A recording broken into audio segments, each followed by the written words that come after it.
Louvado seja o nome de nosso Senhor Jesus Cristo. Pela sua graça, nós estamos aqui na TV Fé Perfeita apresentando mais um programa que a TV Fé Perfeita leva ao ar durante 24 horas de sua programação, com estudos bíblicos, com cultos, com palestras, com hinos, e eu tenho certeza com bênção para os lares. Nós estamos também através desta emissora amiga que nesta hora abre as suas portas para levarmos o Evangelho de Jesus Cristo até você. A TV Fé Perfeita pode ser acessada através do site www.feperfeita.org.br, 24 horas te abençoando. Senhor Jesus, abençoe a todos vocês que estão nos acompanhando neste momento. No programa de hoje nós vamos tratar de um assunto muito comentado nas igrejas e também para sanar muitas de nossas dúvidas, o assunto dos dízimos. E para iniciar o tema, eu gostaria de ler aqui Gálatas capítulo 3, verso 8. Ora, tendo a Escritura previsto que Deus justificaria pela fé os gentios, pré-anunciou o Evangelho a Abraão. Pastor César, de onde surgiu a ideia de ter nas Escrituras a origem do dízimo? Qual é a origem do dízimo nas Escrituras? Muito bem, irmão João, amigo telespectador, você que está em casa nos acompanhando, este é um assunto bastante polêmico, porque na verdade muitas pessoas são a favor e outros são contra serem dizimistas. As Escrituras está recheada de afirmações que nós devemos entregar os dízimos.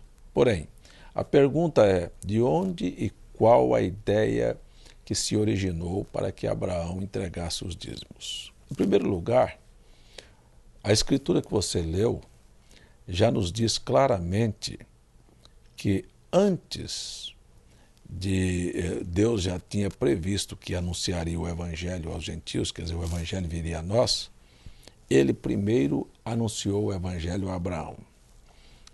A primeira vez que encontramos na Bíblia um homem trazendo os dízimos está no livro de Gênesis, no capítulo 14. E este é o encontro de Abraão com Melquisedeque. Primeiro, eu gostaria de firmar aqui quem é Melquisedeque. Se você notar, nós temos duas escrituras no Velho Testamento que falam a respeito de Melquisedeque.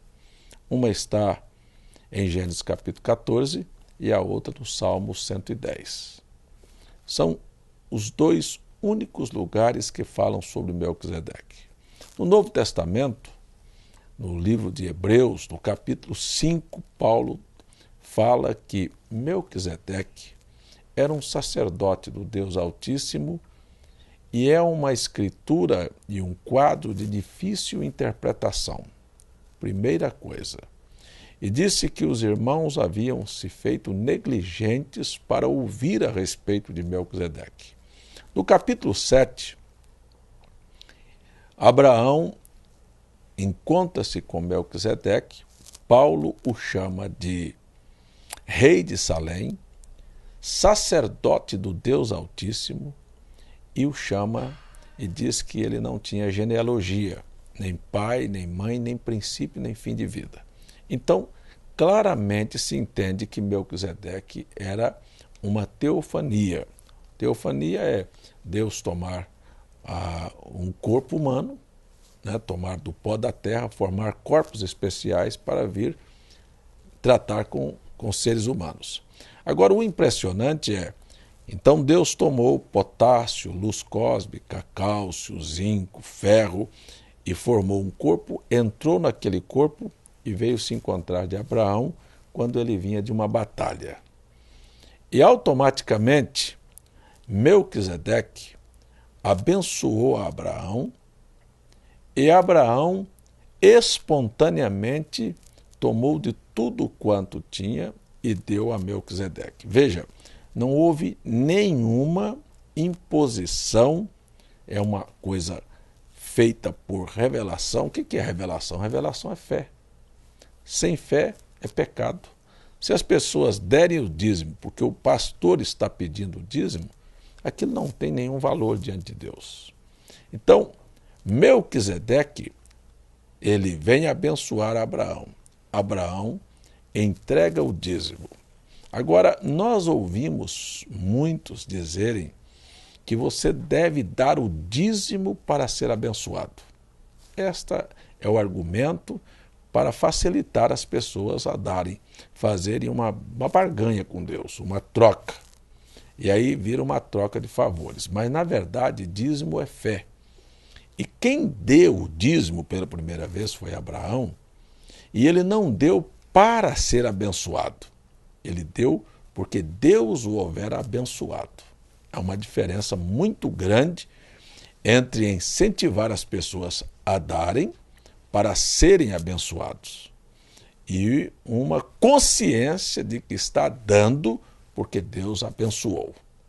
Esse é o caso de Abraão. Ele só deu porque ele tinha sido abençoado. E ele não deu com a esperança de receber. Porque você presta atenção aqui no capítulo 14 do livro de Gênesis, no verso 20, disse que e Abrão deu-lhe o dízimo de tudo. No verso 21, o rei de Sodoma disse a Abrão: dá-me a minhas pessoas e fica com os bens para ti.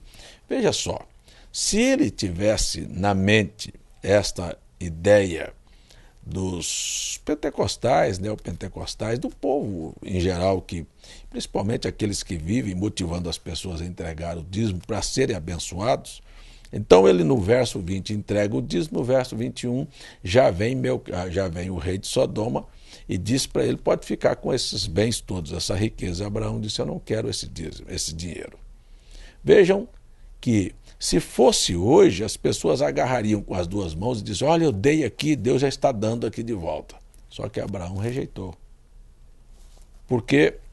Porque não é a maneira correta você dar na esperança de receber. Você deve dar como gratidão por aquilo que Deus te deu. Deus te deu um emprego? Seja agradecido. Deus te deu uma aposentadoria? Seja agradecido.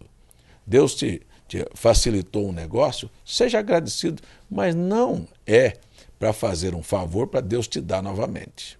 Se Ele acrescentar, seja agradecido. Se Ele te der novamente, seja agradecido. Então, nós encontramos pela primeira vez que Abraão deu o dízimo, porque antes que Abraão se encontrasse com Melquisedeque, você leu na Bíblia, era uma figura que nós, os gentios, deveríamos fazer a mesma coisa. E Jesus disse: se você é filho de Abraão, faça as obras de Abraão.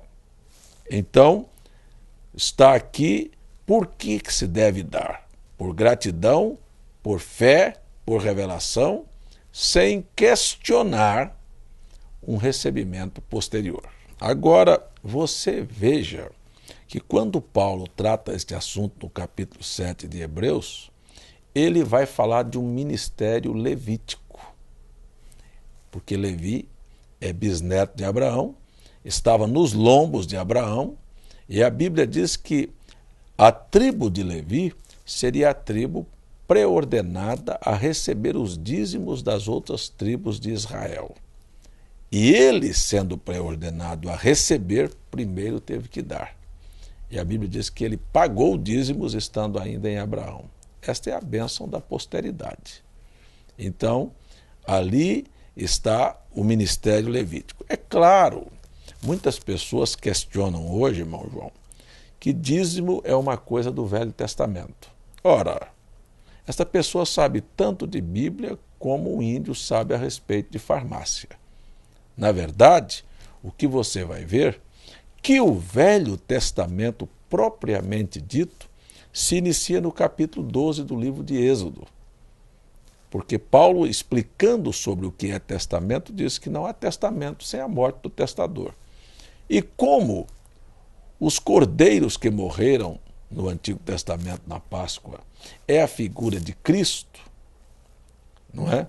que com sua morte inicia-se o Novo Testamento, então o Velho Testamento também tem que iniciar-se com a morte de um testador, tipificada num cordeiro, no cordeiro da Páscoa, que morre no capítulo 12 do livro de Gênesis, de Êxodo.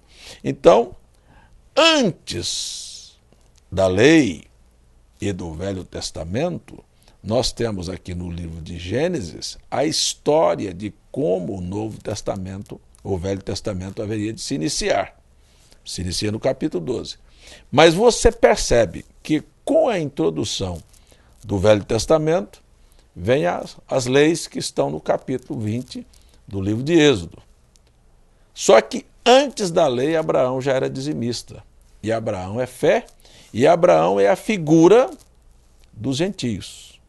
Então Deus veio a ele secretamente, pregou para ele o evangelho, como está escrito na carta de Paulo, e ele voluntariamente, como gratidão, veio e entregou a Melquisedeque seus dízimos. Quando se iniciou o Velho Testamento, Deus escolheu uma casa sacerdotal chamada Levi, para que as demais tribos de Israel trouxesse os dízimos àquela casa sacerdotal, que na distribuição das terras não recebera herança, recebera apenas o direito de ter suas cidades em lugar para criar ali uma vaquinha para poder se manter, mas não recebeu um quinhão de terra. E as demais tribos lavravam as terras e traziam aos levitas e aos sacerdotes que eram da família levítica. Então, a eles Deus destinou que os demais trouxessem os dízimos. Você diz, é protecionismo? Não, é decisão de Deus. Agora, como o senhor falou a respeito dos dízimos, que não é uma coisa do Velho Testamento, e antes de falar a quem se deve dizimar, outras questões, eu gostaria de perguntar para o senhor o que é que deve se dizimar. Os levitas tinham as plantações, os grãos, mas o que é realmente que uma pessoa hoje poderia dizimar, representando os dízimos? Olha, muitas pessoas questionam e dizem, não, lá no Velho Testamento, o dízimo era só a questão de dar vacas ou dar o fruto da lavoura.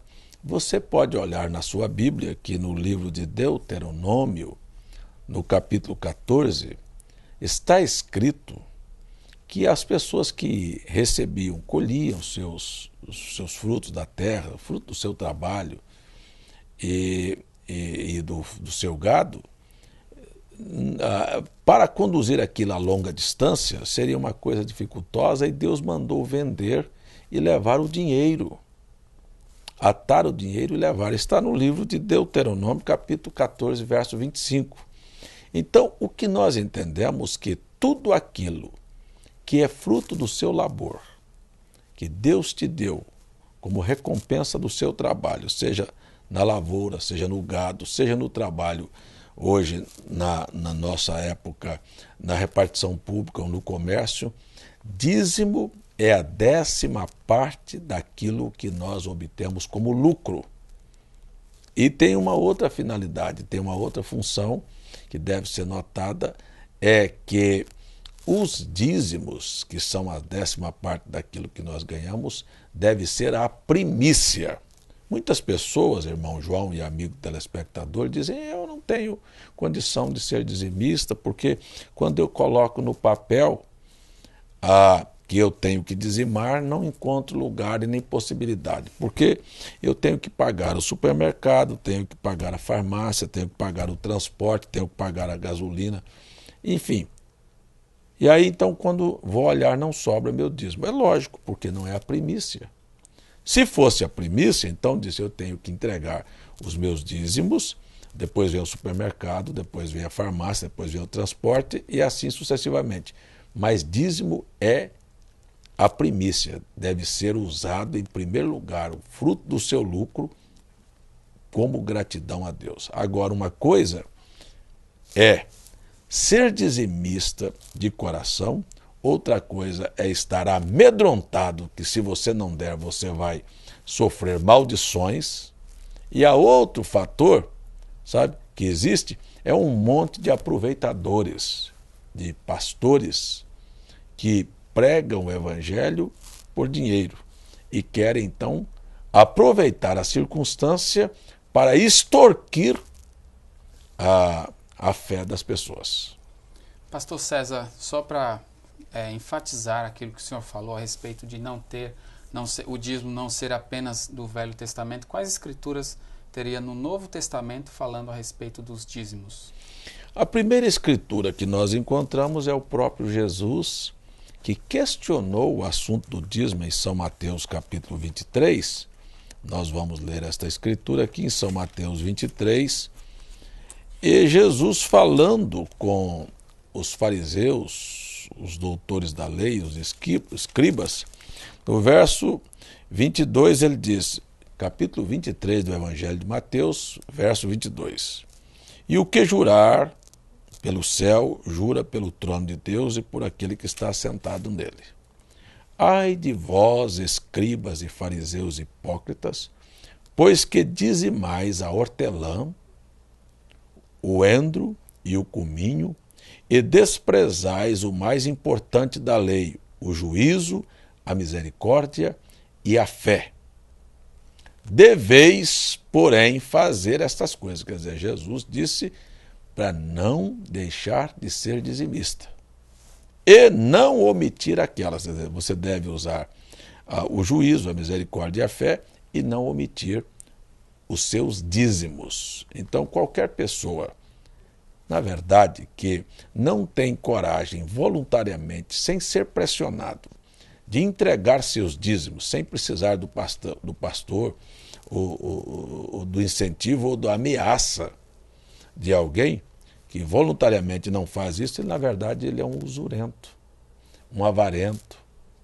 E na linguagem do profeta Malaquias, ele é um desonesto, porque ele está usando uma coisa que não lhe pertence, que Deus confiou na mão dele para ver a fidelidade que ele teria para com Deus.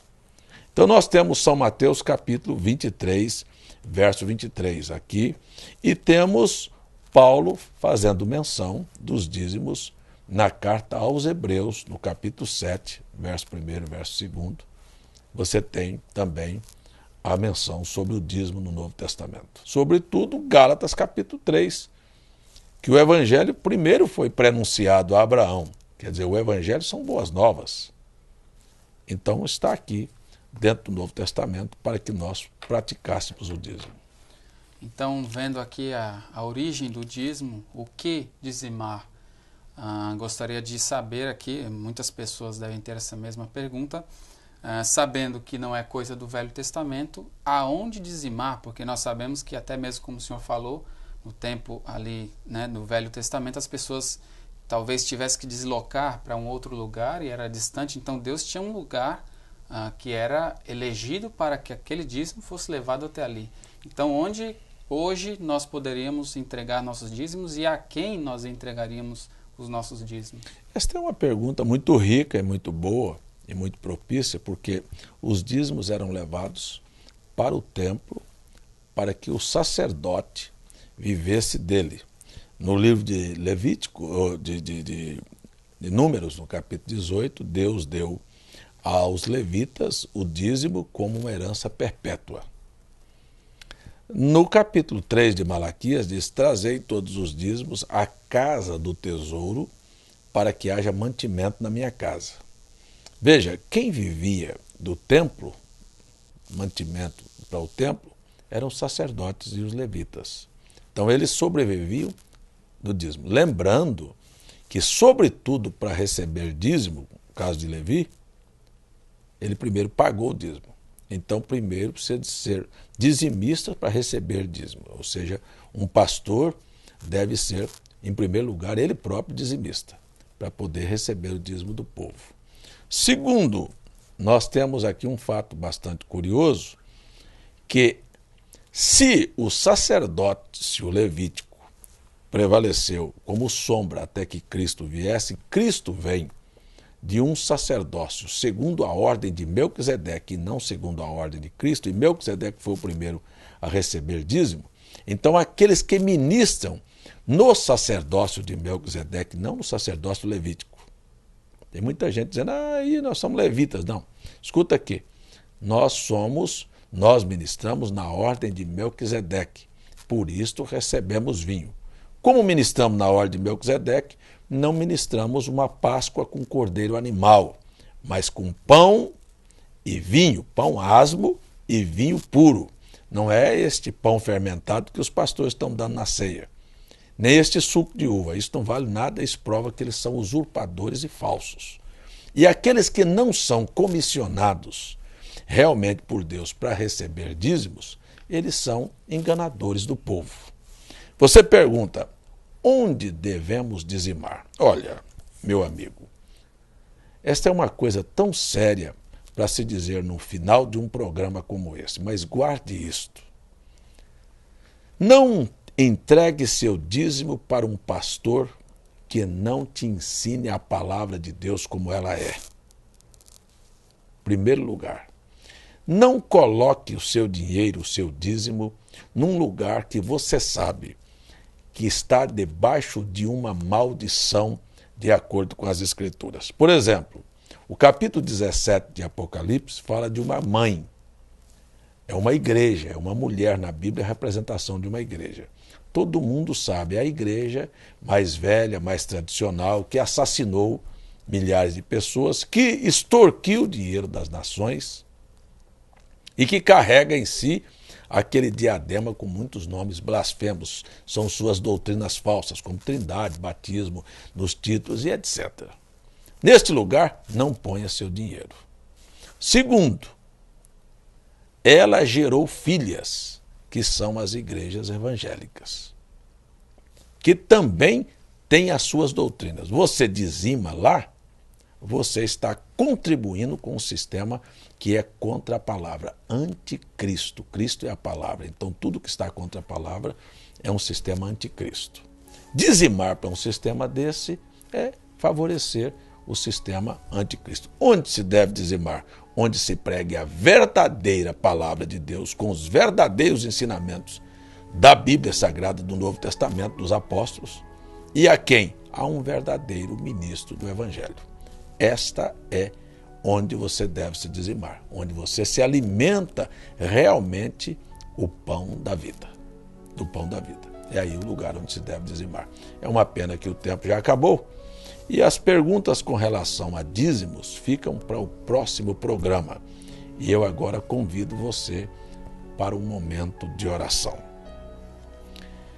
Deus eterno, nós oramos e agradecemos por estas oportunidades que o Senhor nos concede de como esta falar do coração para o coração das pessoas sobre as verdades da Tua palavra. Ajuda o povo a ver, a entender e compreender. Eu oro por eles em nome de Jesus Cristo, também pela saúde, pela libertação, pela cura, pela reestruturação da família, mas sobretudo pela revelação e pela salvação das almas. No nome de Jesus Cristo. Amém. Mais uma vez chegamos aqui no término de um programa e gostaria de deixar a todos vocês que se interessam aqui DVDs, CDs, literaturas que são enviados gratuitamente para a sua residência. Você pode também presentear um amigo, um querido, enviando o endereço dessa pessoa, o nome completo dela, para que nós possamos enviar para ela também. Telefone para 83-3222-7360 ou 3222-4171, ou envie um e-mail para feperfeita@gmail.com, ou até mesmo escreva uma correspondência para a Caixa Postal 3045, João Pessoa, Paraíba. Assista aos nossos cultos ao vivo através da internet no site www.feperfeita.org.br, às terças e quintas a partir das 19h30 e aos domingos a partir das 9h pela manhã. Neste site você pode acompanhar também na página principal a TV Fé Perfeita 24 horas, trazendo pregações, louvores, cultos, programas de TV, hinos e tantas outras programações que estão ali armazenadas para que você possa assistir. Acesse www.fpperfeita.org.br. www.feperfeita.org.br. Se você tem uma pergunta, uma sugestão que pode ser tema de um programa, envie também a sua sugestão, a sua pergunta, que nós teremos o prazer de trazê-la aqui, até mesmo podendo ser tema de um programa. O Senhor Jesus te abençoe e até o próximo programa.